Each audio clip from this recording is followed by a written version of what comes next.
banyak banget yang DM dan juga komen ngasih tahu tentang KPU. Jadi di mana capres dan cawapres itu nggak boleh dibuka data-data pribadinya gitu ya.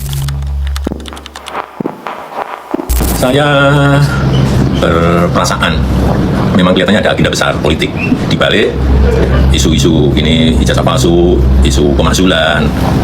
Ini perasaan politik saya. Jokowi sebenarnya sih udah memenuhi syarat untuk menjadi seorang nabi, tapi humble dan memutuskan untuk tidak gitu.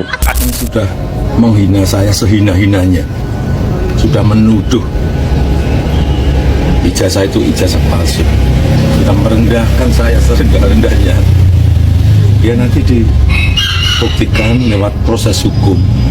Ijazah palsu, ya mudah aja, periksa aja seperti memeriksa uang palsu. Kan kertasnya bisa dibandingkan dengan yang asli itu. Tapi buat apa repot? Ijazah itu tanda seseorang pernah sekolah, bukan tanda dia pernah berpikir.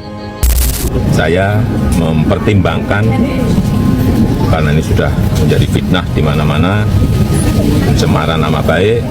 Saya mempertimbangkan untuk melaporkan ini, membawa ini ke ranah hukum. Berkali-kali saya terangkan bahwa ijazah itu hanya tanda seseorang pernah sekolah, bukan tanda dia pernah berpikir. Apa pentingnya? Kalau pada akhirnya nggak bisa debat, gugup dan gagap berhadapan dengan mahasiswa kritis. Ada nomor 13-nya. 13 itu syarat tidak terlibat organisasi terlarang, misalnya PKI atau apa. Itu wajib diketahui oleh masyarakat. Ini kayak beli kucing dalam karung. Ya gitu. Jadi orang itu nggak boleh lagi lihat profil dari siapa calonnya. Ini kan konyol banget. Jadi keputusan ini sangat-sangat tidak masuk akal. Karena keputusan nomor 731 tahun 2025, mereka melakukan perubahan yang penetapan persyaratan untuk pasangan presiden dan wakil presiden itu kemudian dikecualikan, ya, artinya sebagai informasi publik. Artinya ini pelanggaran terhadap Undang-Undang Keterbukaan Informasi Publik nomor 14 tahun 2008. Padahal ini hanya keputusan KPU di bawah undang-undang. Jadi ini pelanggaran hukum yang ada. KPU berusaha lari dari tanggung jawab. Mereka tidak mau support atas data-data presiden dan wakil presiden. Padahal itu yang memang lagi kita kejar sekarang. Dokumen pendaftaran untuk Joko Widodo yang kemudian didaftarkan ke KPU, ya makanya mereka berusaha melindungi ketika data-data itu tidak ada. Jadi makin banyak sekarang kebohongan-kebohongan yang ditampakkan dan tampak sekali mereka melawan dari keputusan-keputusan yang sudah ada di atasnya. Jadi ini sangat tidak bagus dan kita tetap terus mengejar bagaimana adili Jokowi. KPU kami menggelar rapat secara khusus untuk menyikapi perkembangan ini, menerima masukan dan selanjutnya untuk melakukan langkah-langkah koordinasi dengan pihak-pihak yang kita anggap penting, misalnya Komisi Informasi Publik karena berkaitan dengan data-data, informasi dan seterusnya. Akhirnya kami secara kelembagaan memutuskan untuk membatalkan keputusan KPU nomor 731 tahun 2025 tentang penetapan dokumen persyaratan pasangan calon presiden dan wakil presiden sebagai informasi publik yang dikecualikan KPU. Selanjutnya, memperlakukan informasi dan data tersebut kita medomani aturan-aturan yang sudah ada sambil kemudian berkoordinasi bagaimana kemudian kalau ada hal-hal yang kita anggap perlu untuk kita lakukan berkaitan dengan seluruh data dan informasi yang ada di KPU, termasuk dokumen-dokumen yang ada di KPU. Tentu ini tidak hanya berkaitan dengan Pilpres, terkait juga dengan data-data lain yang para pihak juga bisa mengakses sesuai dengan kebutuhan dan juga ketentuan perundangan yang berlaku. Halo teman-teman, setiap bangun pagi selalu ada aja gebrakannya gitu ya. Nah ini kabel terbaru banyak banget yang DM dan juga komen ngasih tahu tentang KPU. Jadi di mana capres dan cawapres itu nggak boleh dibuka data-data pribadinya gitu ya. Nah sebelum aku merekam video ini, yang pasti aku juga udah konsultasi dulu sama teman-temanku yang memang ahli di bidang hukum, karena aku bukan ahli di bidang hukum. Jadi ternyata memang menurut UU nomor 27 tahun 2002 gitu ya tentang data pribadi itu memang dijamin sama negara. Makanya itu alasan yang dibenarkan bahwa data pribadi dari capres dan cawapres ini tidak boleh dibuka gitu. Nah, tapi kan ini secara hukum ya. Tapi kita lihat realitanya di kenyataan. Kenapa hukum itu tajam kepada kita rakyat, tapi tumpul kepada penguasa? Saat kita mau apply kerja di Indonesia harus ngasih data pribadi. Saat kita mau ngapa-ngapain harus ngasih data pribadi. Bahkan aku pun yang nggak konsen, KTP ku udah kesebar di threads gitu kan. Jadi kenapa saat itu ke rakyat perlindungan ini tidak kuat, tapi begitu itu ke penguasa perlindungannya luar biasa kuat. Ini kita kritisi banget ya fenomenanya seperti ini. Nah harusnya keadilan itu nggak tebang pilih dong. Ke semua orang ya harus sama. Hukum adalah sama. Semua manusia sama derajatnya di mata hukum.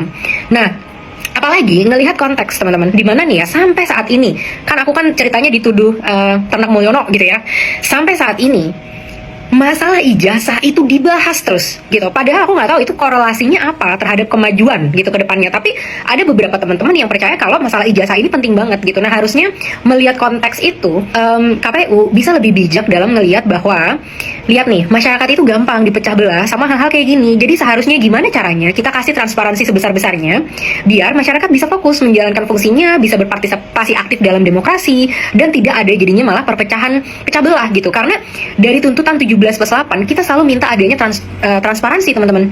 Dari mulai transparansi anggaran, transparansi dari setiap kebijakan nanti di kementerian, di BUMN dan lain sebagainya. Kita mau transparansi dari anggaran-anggaran mereka karena kita udah capek dan muak dengan adanya korupsi gitu. Tapi kok ini bukannya malah menjunjung transparansi, malah menutupi yang udah tahu, itu akhirnya jadi polemik di masyarakat.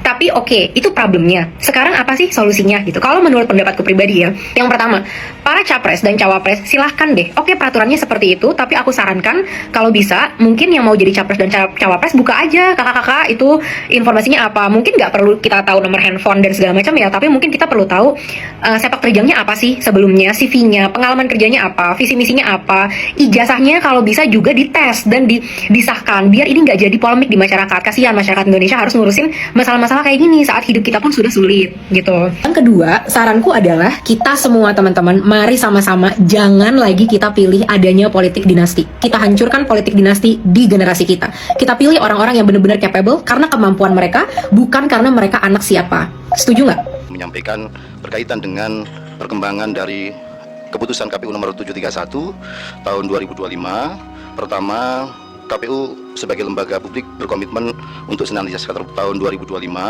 Pertama, KPU sebagai lembaga publik berkomitmen untuk senantiasa terbuka, inklusif dalam tata kelola informasi untuk pelayanan informasi yang lebih luas serta tidak membatasi akses masyarakat terhadap penyediaan informasi bagi publik.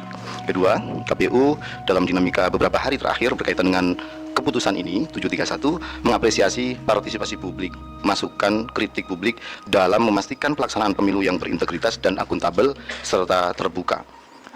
Pada dasarnya publik berhak memperoleh seluruh informasi dari KPU. Hal ini sejalan dengan Undang-Undang Nomor 14 Tahun 2008 berkaitan dengan keterbukaan informasi publik. Undang-undang ini bertujuan untuk menjamin hak setiap orang memperoleh informasi publik dan mewajibkan badan publik untuk menyediakannya. Selanjutnya KPU juga dalam penerbitan keputusan KPU nomor 731 2025 tentang penetapan dokumen persyaratan calon presiden dan wakil presiden sebagai informasi yang dikecualikan sebagaimana kita tahu, sebenarnya keputusan KPU tersebut didasari sama sekali bukan karena untuk melindungi siapapun. Peraturan ini dibuat terbuka dan juga dibuat untuk semua.